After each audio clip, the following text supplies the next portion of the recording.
Magandang araw po, welcome po sa aking channel, Love9 TV. Patalasasan po, meron po ba kayong mga properties na napapabayaan or non-performing assets? Plano nyo ibenta, pero wala kayong oras sa pagbenta nito.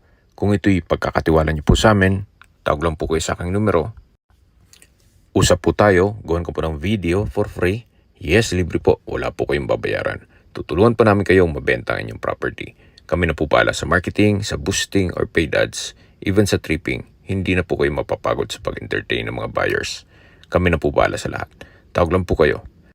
Nandito po tayo ngayon sa Manila kung saan meron po tayong bagong video presentation. Isang commercial residential property na may lot area na 300 square meters. Samahan niyo po ako, pasok po tayo. Ito po yung living room or salas kung saan napakalaki po. High ceiling. Then meron pong mga soleras na nara. Napakalaki po ng espasyo. Naka-marble flooring. Meron po itong mga customized windows. May curtains. Okay naman po ang ceiling, pati walls. Ito po yung understairs na napakalaki pa ng espasyo. Actually, merong fish pond po dyan. Meron po ditong glass door na may access sa waterfalls, yung nakadikit dun sa walls. Then, ito naman po yung dining area. Ganun din po, malaki ang espasyo, naka-marble flooring. Ito pong naka-solid wood nara na pintuan ay isang bedroom yan, kung saan hindi natin mapasok, gawa ng may natutulog. Then, dito naman po yung kitchen. Solid wood door na nara po yan. Then, naka-tiled walls and flooring. Pati po kitchen countertop. Meron pong stainless sink. Meron pong kitchen windows.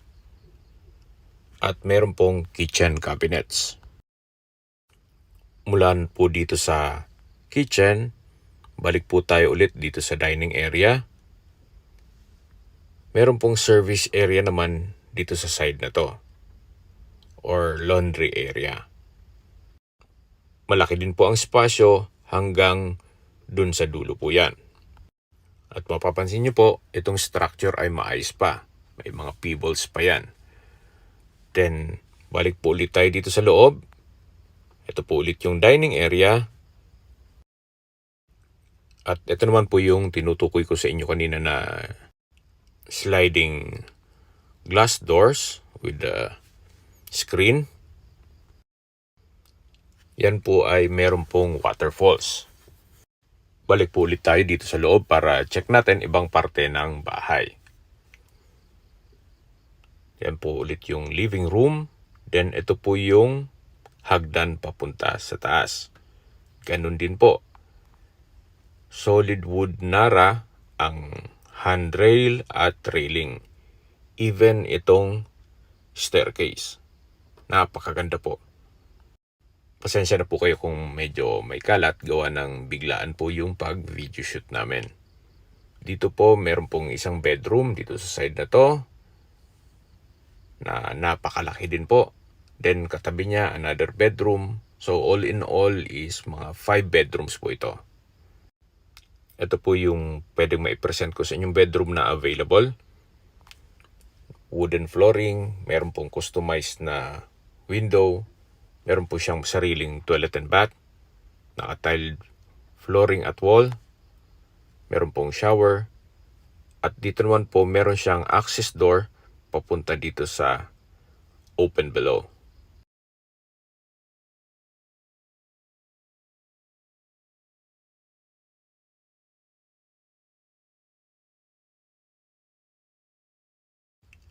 Hanggang dito po may daan papunta naman sa may terrace.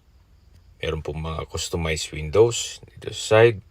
Then yan po, nakikita nyo, napakaganda po ng pintuan, solid wood nara. Ito na po yung terrace or balkonahe. Yan pong natatanaw nyo ay yan po yung skyway. Then hindi na po tatamaan ito ng road widening, gawa ng tapos na po yan. Then ito naman sa harapan nitong property ay meron pong mga jeep or mga public transportation na dumadaan dyan. Kaya semi-commercial na po itong property na to. Okay, pag-usapan na natin ang location. Ito pong property ay nasa Manila, kung saan napakalapit lang po sa Divisoria, sa mga schools, universities, even hospitals, at iba pang business establishments. Ang kagandahan pa po dito, ito'y flood-free area. Opo, hindi po binabaha dito. Mataas na lugar po ito. Although ancestral house po ito, ito'y livable naman. May access ng tubig, kuryente, at internet provider. Sa mga nag-skip po ng video, ang lot area po nito ay 300 square meters more or less. Along commercial residential area na po ito. Then ito po yung access door papunta sa garahe or covered car garage, kung saan kakasya po ang 4 na sasakyan. At mapapansin nyo po, kahit may kalumaan na ng structure, wala pong crack. Even yung mga ceiling, maayos pa po. Kung familiar po kayo dito sa property, opo, nirepost ko po ito gawa ng nag-markdown price na po si owner.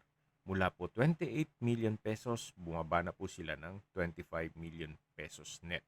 Ibig pong sabihin, si buyer na po ang sasagot sa lahat ng taxes at expenses with regards to documentation. At ang pakiusap po ni owner ay wag na pong magpanggap yung mga ahente o broker na sila mismo ang buyer para hindi na po masayang ang oras. At makikipag-negotiate lang po siya o makikipag-transact sa mismong buyer. Kung may mga katanungan po kayo, tawag lang po kayo sa aking numero. At sa mga kababayan naman natin nasa ibang bansa, meron po akong Telegram. Sa mga iPhone user man, may message. Meron din pong Imo, Skype, Viber at WhatsApp. Same number lang po, 0917-316-3399. Sa mga nagtatanong naman po ng aming Facebook, meron po kaming Facebook page na Nov9 TV at Facebook Reels Video. Meron din pong TikTok at Instagram. May ibang YouTube channel po kami na The Nov9 TV channel at Nov9 TV Listings. Sana po naibigyan nyo ang video presentation. Paki-like and subscribe na lang po sa aking channel para ma-update din po kayo sa aking future listings. Kung sakali po hanap nyo yung mas malaking sukat ng lupa, meron din po kami ibang listings na pwede nyo pagpilian. Huwag po kayong mag-atubiling tumawag sa amin, then let us know your budget para malaman namin kung anong property pwede namin ilok sa inyo. Sa lahat pong viewers, subscriber at nagtiwala po sa amin, salamat po sa suporta. Ingat po kayo lagi at yung pamilya. Maraming salamat.